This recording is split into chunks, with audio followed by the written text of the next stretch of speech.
Joining us to talk about the market day, Sherry Paul, UBS Global Wealth Management Senior Portfolio Manager. And still joining us for the hour, Paul Hickey, co-founder and Bespoke Investment Group. Mike Santoli, let's kick it off with you. You said today the moves in this market weren't really about trade.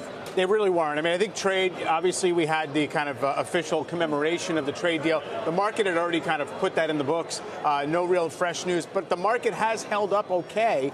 It's had this firm bid in there, and I think even a couple of days ago, if you said Apple's going to be down 2% in 2 days, what does the overall market do? Well, the overall market's kind of hung in there and stayed around flat, actually made marginal new highs. So there's been this rotational move, defensive stocks holding things together as you get a rest in some of the overheated Nasdaq stocks. See if it continues. I mean, I think everyone's able to look at this, all these readings and say, oh, market's up 11% in 3 months. Really time for a rest or a pullback. Hasn't happened yet. So it's a strong tape until proven otherwise. Sherry, phase one being signed, 29,000. Do they purely symbolic things, or do they mean we've got more? I completely agree with Mike that this is a symbolic gesture that puts on the table really the focus on phase two, which is really where we need substantial progress in order to lift the lid on some of the sectors that are being negatively impacted through, the fear of tariffs.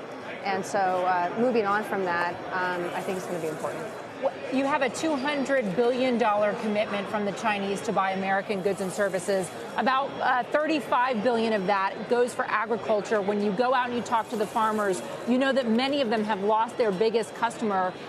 If they're regaining that ground, if the Chinese follow through, would you expect to see a lift in manufacturing to follow suit, that some of these Caterpillar and John Deere would start to see sales going up again? Yeah, I mean, John Deere is a stock we own, and I think on part of this optimism of things improving, China buying more materials, and also it was a very bad planting season, agricultural year last year, and so an improvement there coming ahead this year. So I think we'll see. I mean, a lot of these things are a little bit, hazy, these commitments. So we'll see how it goes. But I think coming into, investors are now focused on earnings and what comes going forward and how these companies react. On the topic of earnings, of course, they kicked off in earnest this week. Paul, you've been looking at the pace of analysts' downward revisions, and it's saying it bodes well for the market's performance during earnings season. Right. So we've seen a big pickup in analyst sentiment, but they're still negative. We're still seeing more earnings revisions to the downside than to the upside.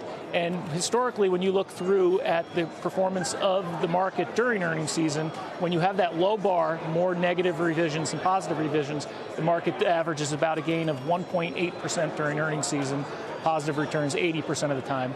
When you have more positive revisions and negative revisions, the market averages a decline of about 1% with positive returns less than 40%. So there's a clear, this is over the last 10 years, there's a clear relationship between where the bar is set and how the market performs going forward.